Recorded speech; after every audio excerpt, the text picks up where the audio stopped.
So we all come into SEO in different paths, and mine was, I would like to say it's unique, but it's not, because I know very few people in SEO who actually started with the aim of being an SEO. More and more as the industry matures, you meet people who, hey, this is my goal and now I'm here.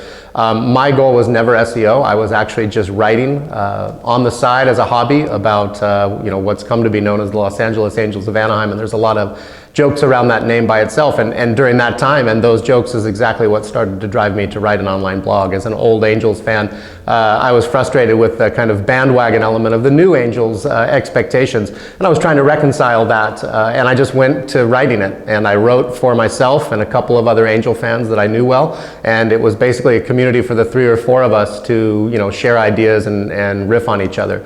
And it turned into something where more than just the 3 or 4 of us were reading it, and it built on itself, and before you know it, the Orange County Register, who they provide local coverage and local beat writers for the Angels, they had an interest due to their declining traffic to get more traffic to their Angels blog, and I was in effect stealing their traffic. So they came to me and asked me to start writing for them.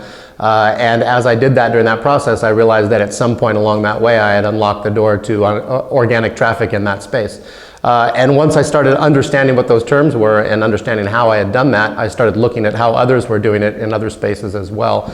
And then I had a conversation with some folks that turned out to be John Audet and Adam Audet at Audet Media at the time, and they hired me to brought me on as a production assistant, just basically trying to turn dry material into something interesting, trying to create content. And it ran away from me from there, and it turned into what I'm doing now, which is more at the executive level in SEO, but it all started very humbly in the sense that I was just packing out content on a keyboard and writing it for a human being, and lo and behold, that resonated, and that was sort of the beginning of the curve of Penguin and Panda and the updates that really started to emphasize quality, fuller content. So when I first entered SEO, search engine optimization, we were all about building links and creating content, and this dates back many, many years to where the origin, I think, with Bill Gates of content is king. We were prescribing that for pretty much every one of our clients at the time, and the reason for that was content worked, but any content worked at the time. And this is rewinding 7, 8 years back, where